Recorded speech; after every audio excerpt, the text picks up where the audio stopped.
Good morning and good afternoon, everyone.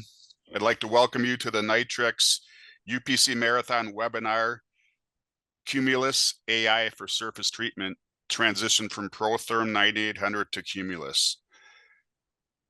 We're very excited all of you could be here today to join us as we present the next generation of PROTHERM 9800 to you. I apologize, we're having some technical difficulties, so my face is not showing on the screen, but I can assure you that this is not AI and I am here in person. Just a few housekeeping items I want to bring up first. We're going to keep all the participants in a listen-only mode just to avoid any background noise distractions during the presentation. We invite you to click on the Q&A icon in the webinar controls to submit any questions that you have. We'll make every effort to answer those during the webinar, but if time constraints do not allow us to do that, rest assured we will email you answers to every question that is submitted to us. I'd like to go ahead and introduce the panel members of today's webinar. First, myself. My name is Kurt Williams. I'm the Director of Sales in the Americas for UPC Marathon.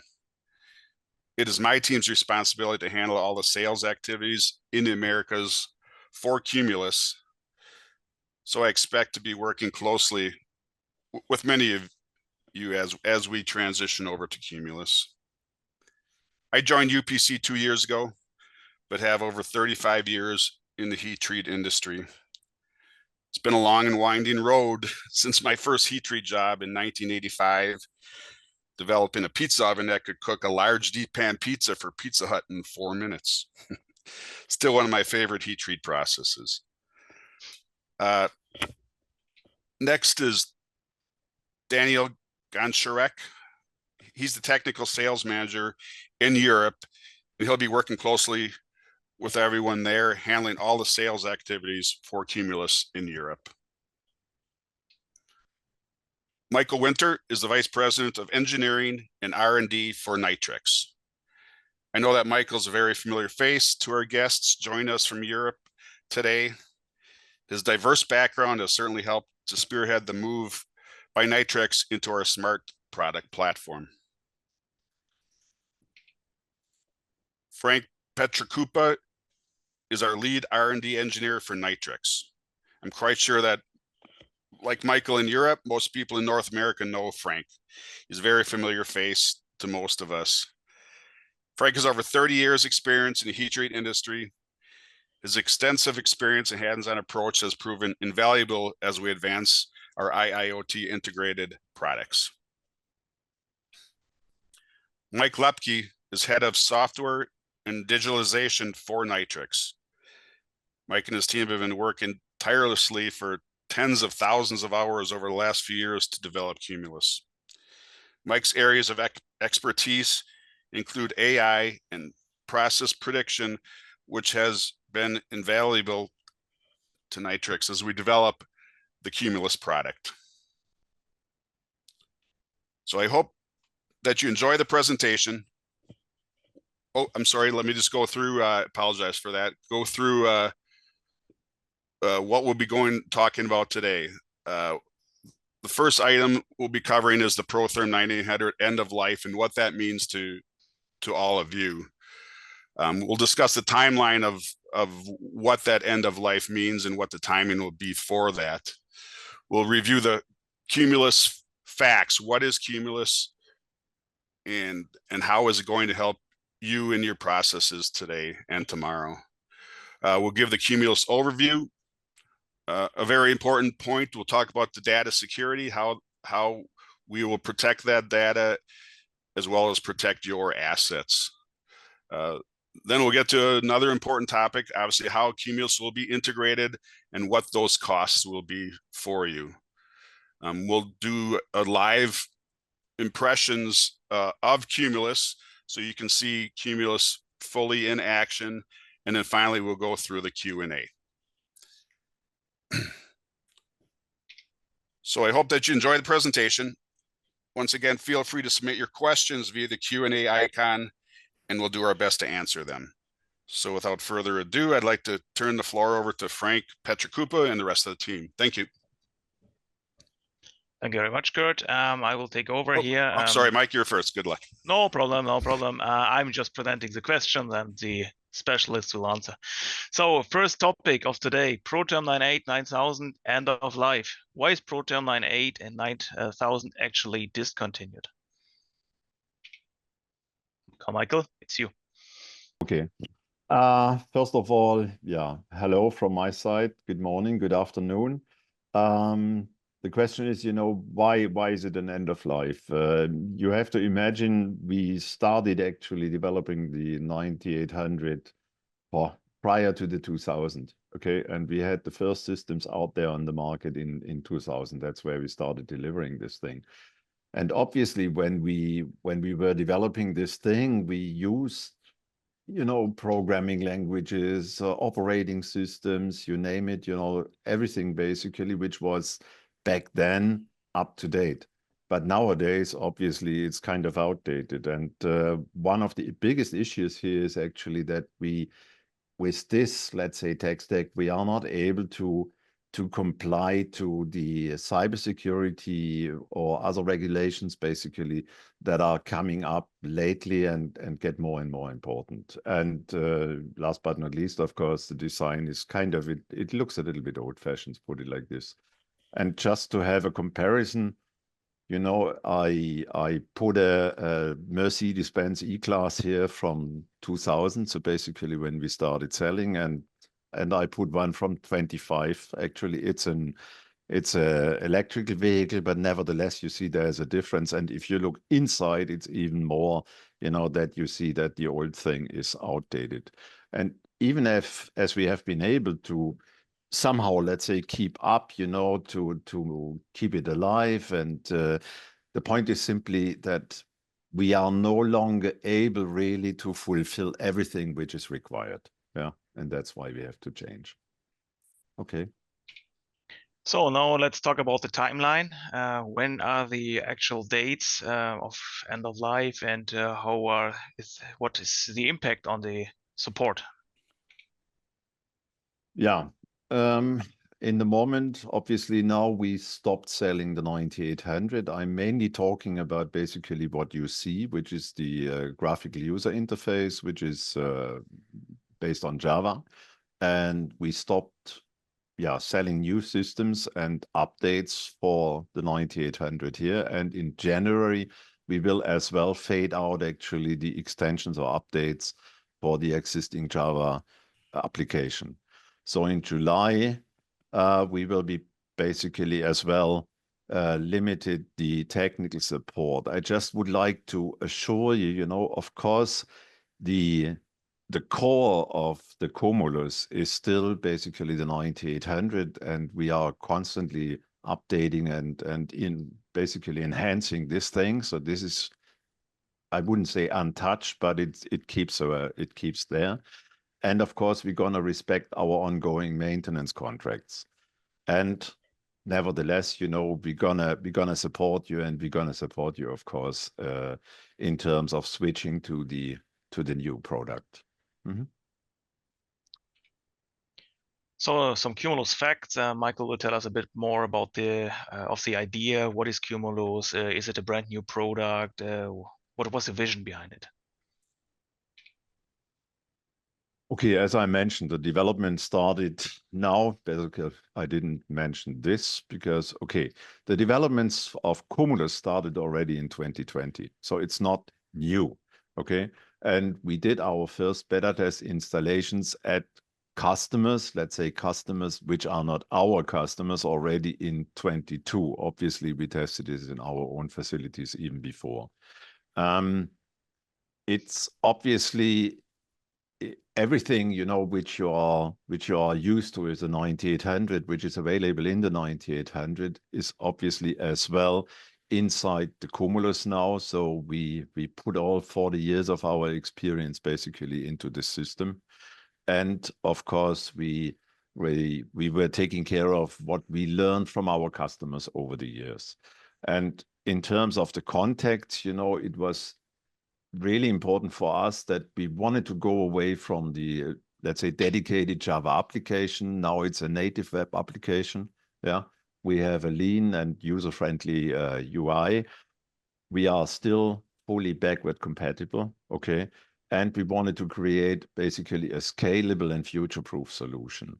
So, and what is, let's say, different to the 9800 system, to the old system, is that now we are integrated really data-driven applications. So we use AI and statistics in order to come up with predictions, with let's say, anomaly detections, all new things which we're gonna mention later on. Okay. Okay.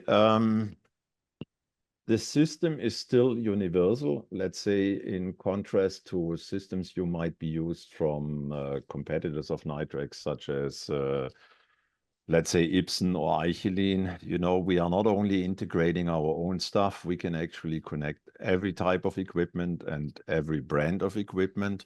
Yeah, we build on what we learned basically in terms of SCADA systems and MES systems, and it incorporates everything which has been already installed or available at its predecessors. So the highlights now is that we have definitely a better data accessibility. So we are able as well, not only that you can retrieve the data, but it's as well for us, you know, how to gain data from other systems. We have an enhanced statistics and dashboarding system, something you can configure yourself. And we have the integration of the machine learning, which, let's say, is predictive maintenance, it's process assistance and control, but our goal is actually to have a predicted product quality that we can run your systems out of QMULUS in a way that the product quality is guaranteed. Okay, so now it's time to have a short overview on the SCADA functionalities of QMULUS. So which similarities do exist and what are the differences? Frank, it's yours. Hi, everyone. I'm going to present to you the functionalities of QMULUS versus PT9800. Overall, we have a system that is using everything that used to exist in PT98 has been transposed to QMULUS plus. Okay, so here is a graphical view that should represent what was available and what is available. So if just bring your attention down to the chart on the left, user login, management, that type of thing is for sure. You had it in 9.8, you got it in QMULUS. But things like single sign-on, two-factor, PT98 had it literally for one customer, and it was a problem to get, but it's not easy. If you want us to go into Active Directory, good luck. But with QMULUS, it's all integrated. It was born with this in mind, right? Furnace logs and charts and that type of thing, no problem. But compare charts, that's a feature I'll show you a little later. Forget it with PT98. Furnace view, shop layout, all that is pretty much one-to-one. You know, obviously PT98 was an excellent product, so we have those functionalities. History and trends on the right is another feature that PT98 there's no way it could display it or even consider. It had all the data, but it's really batch. Okay, so it's talking about now, and it didn't have that perspective of the past and all of the data. So again, I'll show you that. And dashboard, we did a huge amount of work on dashboard, so we'll give you some of that perspective as well. If I'll just give you a quick view, everyone on this call is somewhat familiar with this main interface, right? So we used to have tabs which were divided into either, let's say, a bay or a functionality. And then in each tab, you had certain icons which represented a furnace or an application. The equivalent today in QMULUS is more of dashboard, okay, a web page. Obviously, everything here now, there's no applications. You're just running Chrome or Firefox or something like that. We have tiles or apps inside a page, and depending which app you're in, I have those tabs that we had before. They're more on a hierarchical view, vertical. Very easy to find, very intuitive. Another example of PT98, shop layout. So shop layout, the purpose of it was I want to see the entire plant at a glance. I want to see my furnaces, which one is an alarm, which one not, what's it doing, what step, that type of thing. Simplified view, I get to see overall. So this, I mean, it does what it's supposed to do. Very DOS looking like. New shop layout is, again, web page, so it's HTML. You more or less see the same thing, process data, you see all your assets at a glance. In this case, everything is red, but if something were an alarm, you would see sorry, everything is green, but if something were an alarm, it would be a red.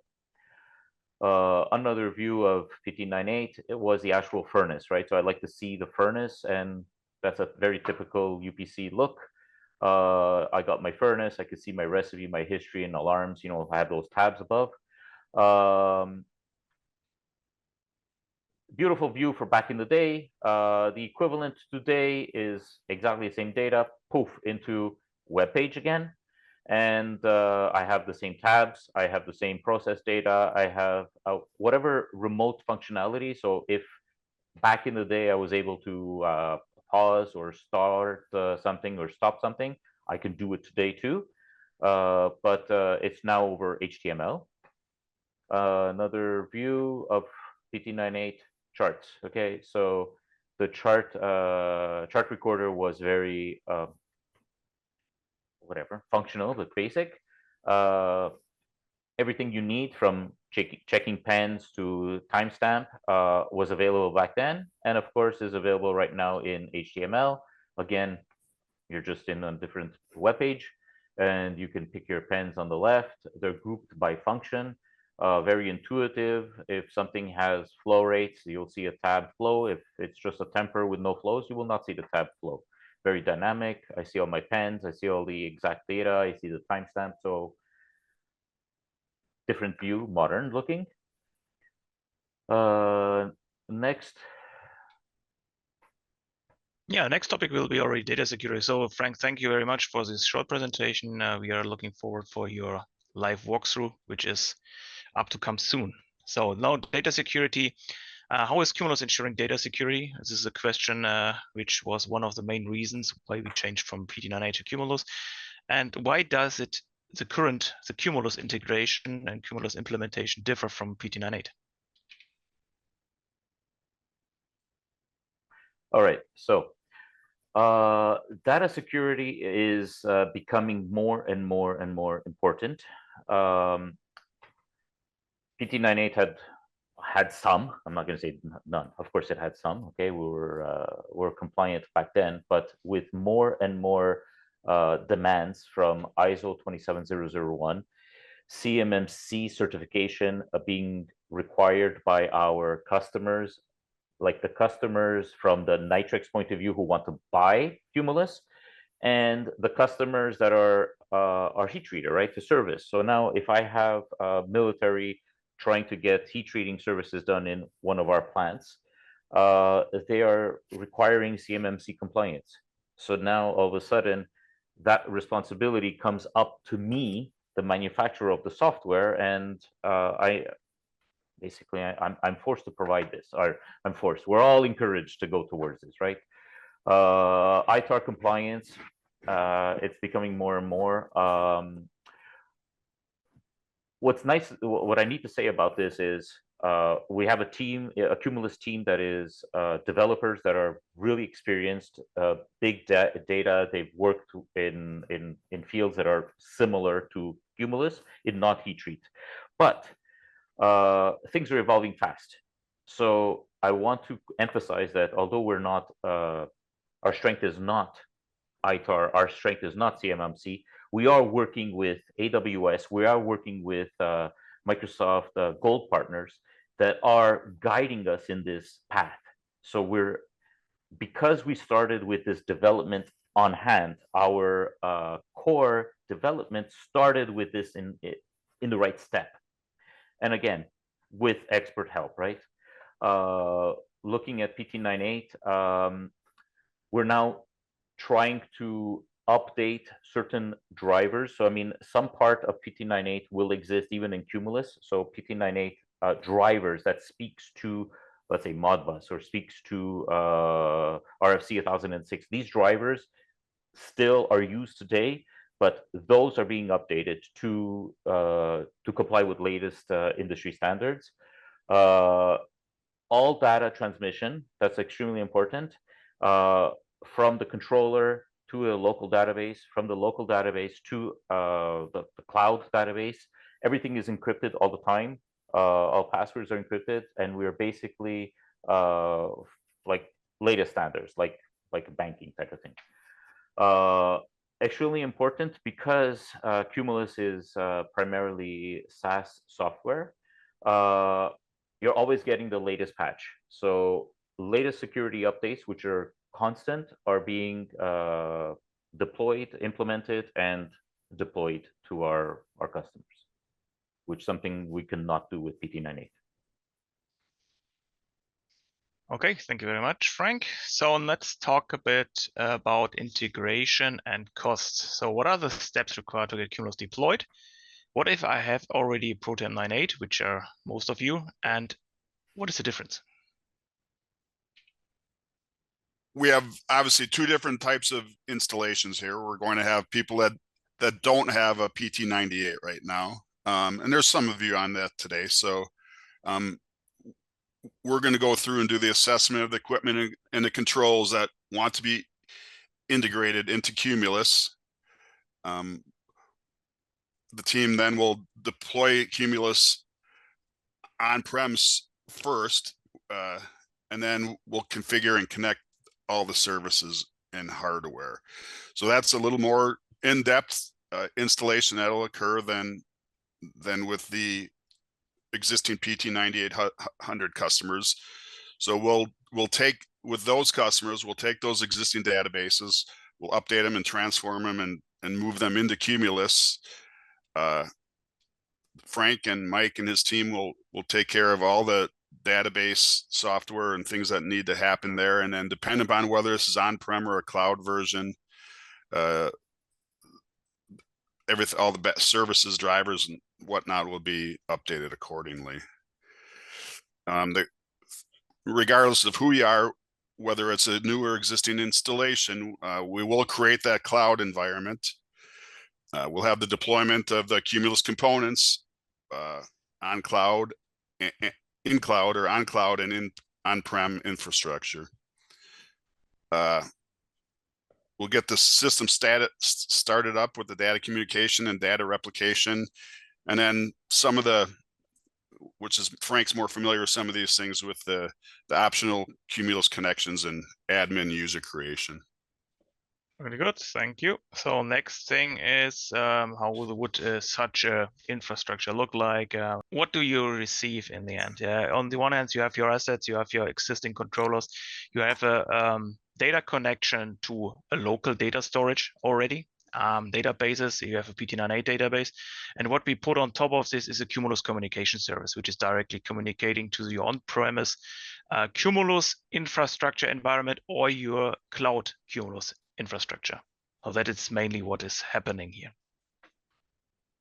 On top of this, I would like to tell you already, we are capable now of integrating also third-party information. So if you have an energy system, a quality management system, we can also include that and merge that into with the QMULUS data, so that you get a more holistic view on your operations. Okay, next slide. This is yours again, Kurt. Okay.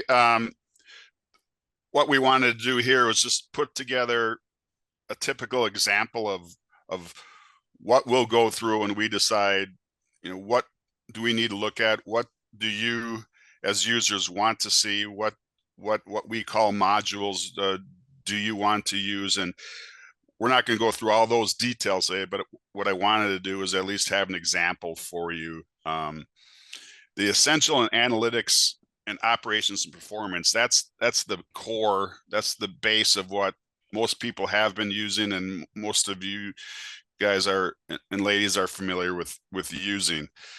So I've based this example on those modules.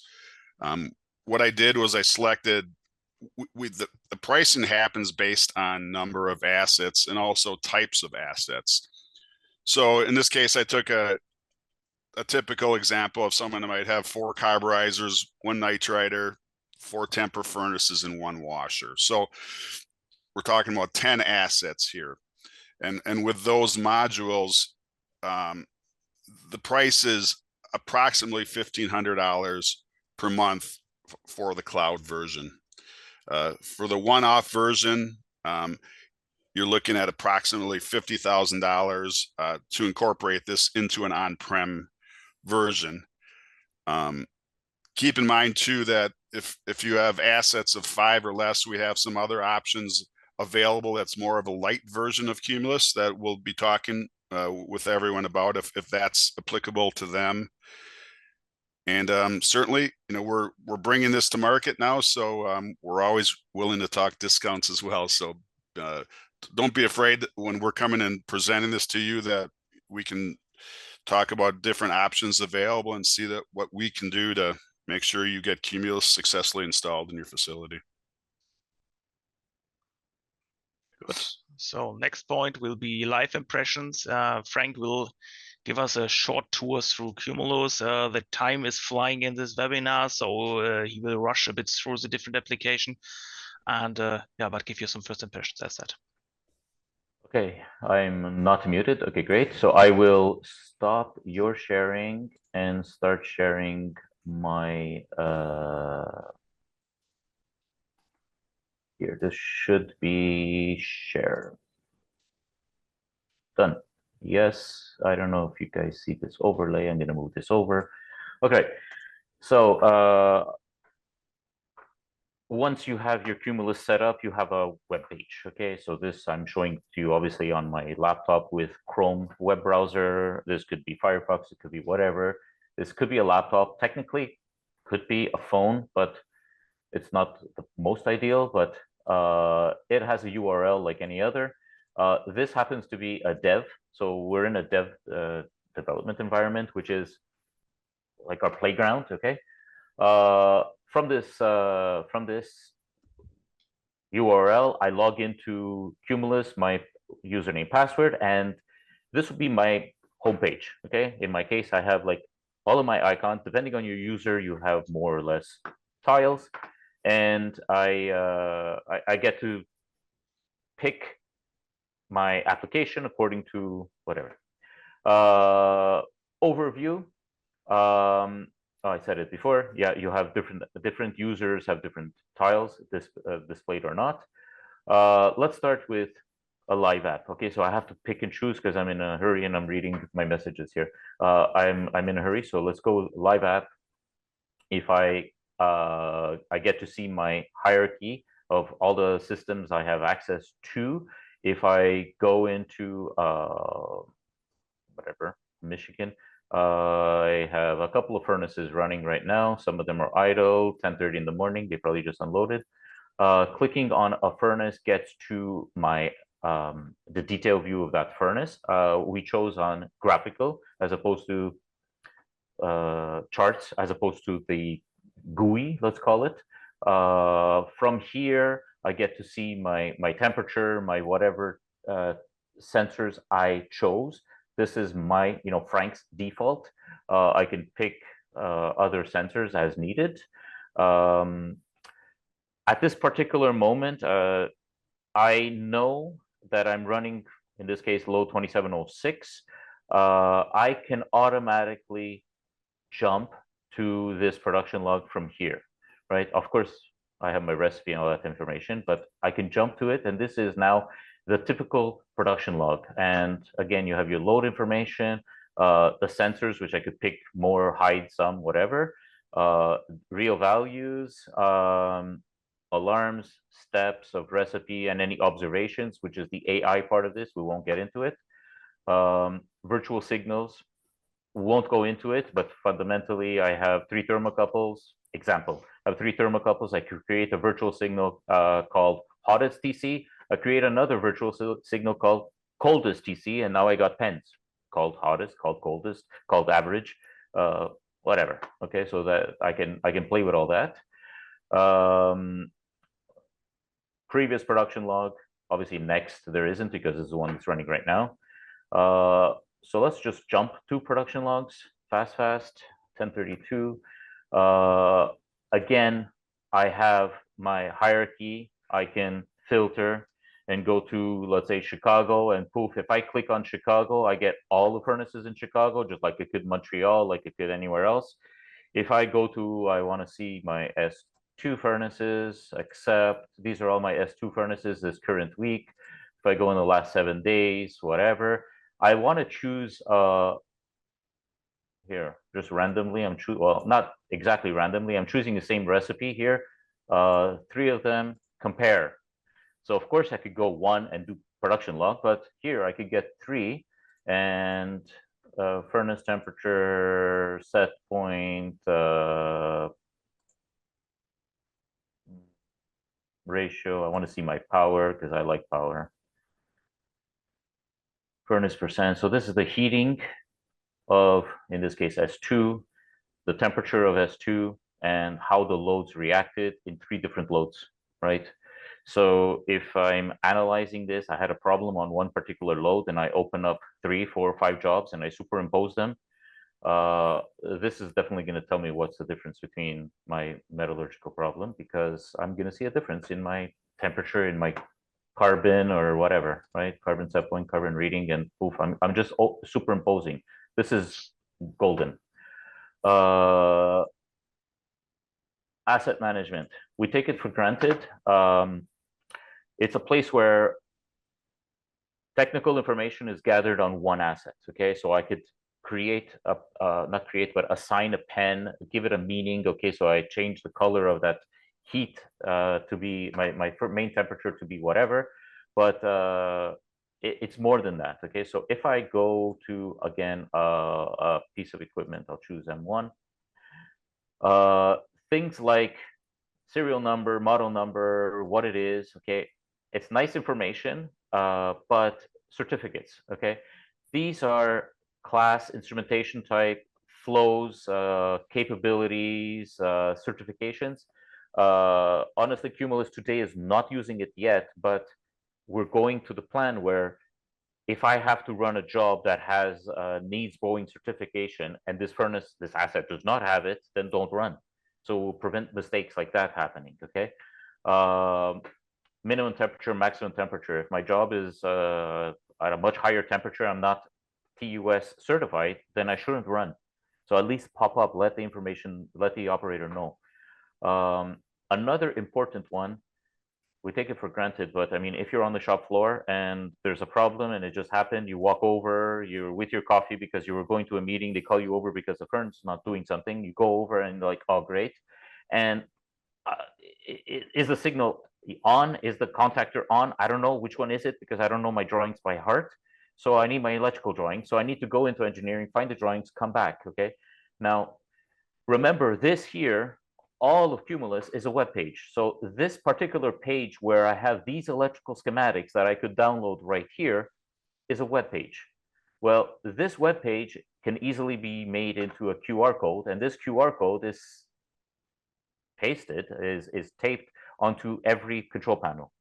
So I literally go with my iPad, I scan this QR code, and I end up here on my iPad, and I click download, and I go to page 16, and I look at the contactor for the interior turbine and why it's not turning.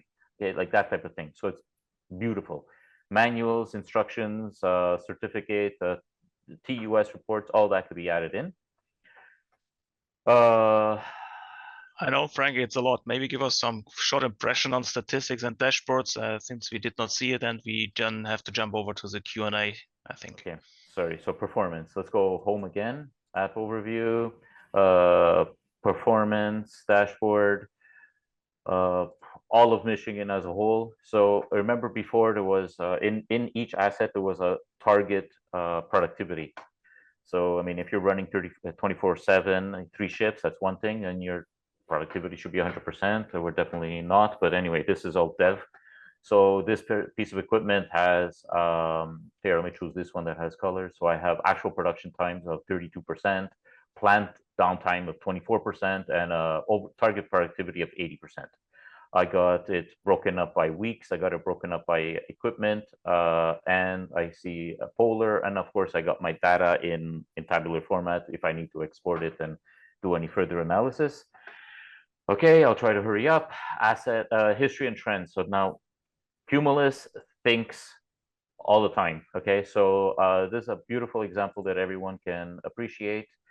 A nitrider in a nitrider, any nitrider is always going to have some sort of heat, and heat at a certain steady state should be a certain number. If the furnace is running well, I'm operating around, let's say here, 12%. Now at a given point, somehow I'm running at 52%. If I didn't overheat at that time, if the temperature controller didn't overshoot, I wouldn't know. I run the job, I leave.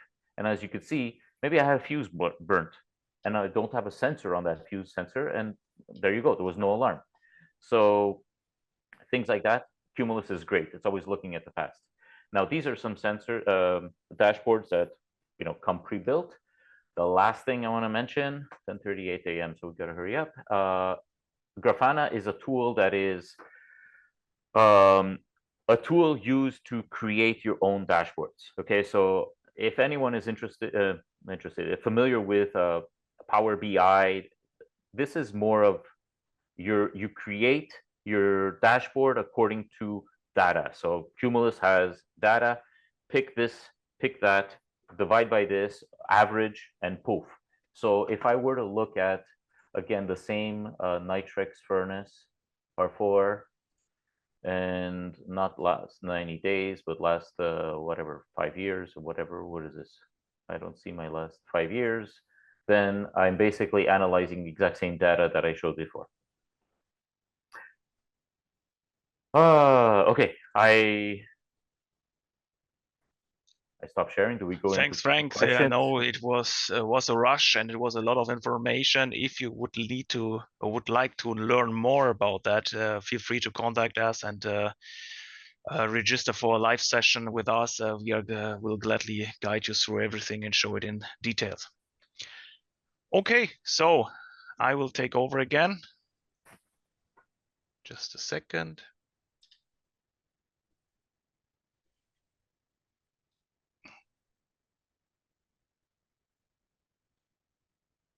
So here we go. Next thing is briefly go questions and answers. So what did we have?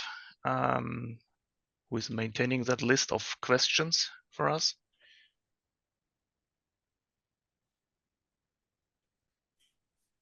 So I see that there are some questions. Let me briefly go through it.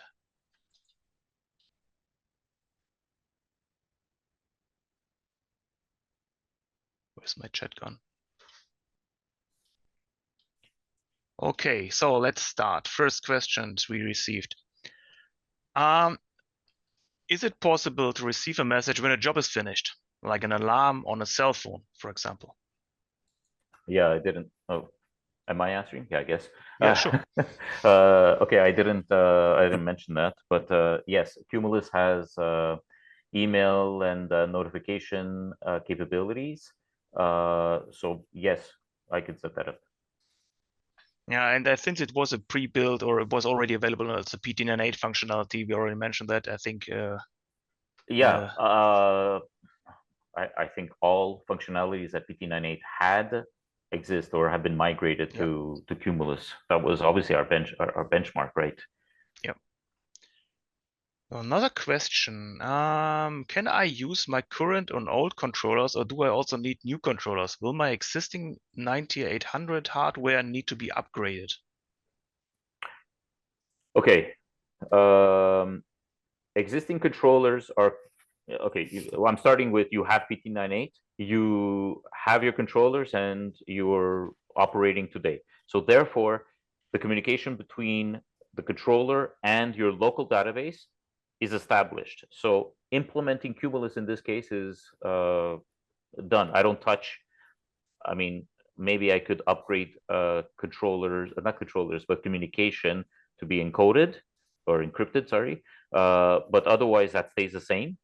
I upgrade your PT98 database to be more in harmony with QMULUS, and then I add on drivers on your existing computer. You have a server somewhere. I'm working on that guy, and I map this to Amazon or whatever and cloud service, and then done. You're now going to be double clicking onto a URL as opposed to the old Java shortcut that you had on your desktop. So no need to upgrade. Thank you. Two questions which belong together we received lately. First question is, I'm reluctant to use cloud services. Can I install QMULUS locally? And the second question, which is which is connected to it, does the system work if internet connection is lost? Okay, so kind of two questions. Okay, so if I have internet is lost, so I do have PT98. Sorry, I have the database, and I have the Amazon cloud, and I have my URL, and I have my cell phone. I can now go to Amazon to the furnace, but internet's connected, so disconnected, so your plant is down. If my plant is down, I'm going to start with the first question, first comment I always mention.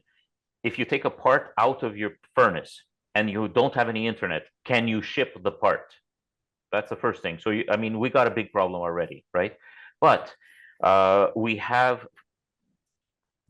heard this comment before. So we do have a small web server application on your current machine, or your current local database at the server, 9800 server infrastructure. So you would have a QMULUS app, or not app, sorry, QMULUS shortcut to 192.168, whatever, on your local network. And now you have limited functionality.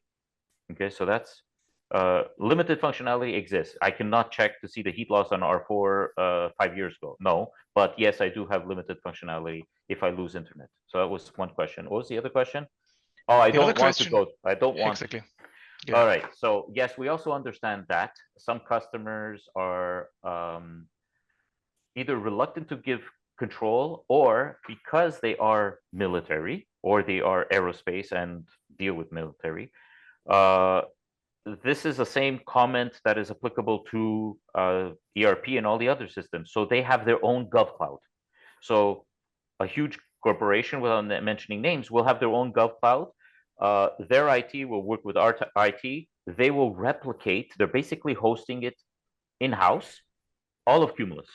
So when we deploy new updates, we're not going to implement it directly in their cloud. We're going to work with them. So they open up the door, we give it to them, they approve, they install it, they deploy it. So it's kind of like a little bit more of a handshake, but now the company has this infrastructure involved.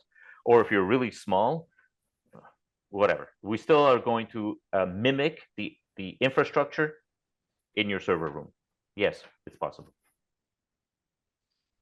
Really good. So there's a couple of more questions which we unfortunately cannot tackle since time is running out. Maybe one more before we stop this webinar. For example, here, this is interesting. It goes in a different direction. Can I calculate display my CO2 footprint based on my consumption? Okay. I don't know if PT98. Well, Michael can answer that as well. Michael is always burning for this topic. But you have to unmute. Thank you so much. I'm always muted because I don't want to disturb you. Okay, yeah, of course you can calculate the CO2 footprint. The point is, if we are able to get basically all energy consumption that is running into your machine, and this might be, for example, a gas-fired furnace, but nevertheless you do have some, let's say, electricity you use to run your drives and what's or not. So basically, we need to know what is your energy mix in your electricity, and we need to know actually your gas consumption, and then we can calculate it back to a CO2 footprint. And we are even able, to give you a CO2 footprint on parts or on loads or on machines. So that's part of the statistics. Mm-hmm. Perfect. Thank you, Michael. As said, the other questions, open questions, we will answer later on since we are running out of time. So now it's time for closing thoughts.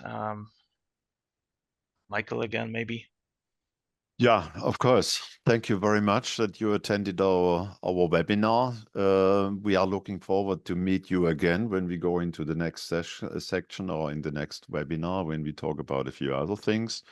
And yeah, I think that's it from my side. So have a very good day and thank you very much. Thank you, everyone. Thank you very much.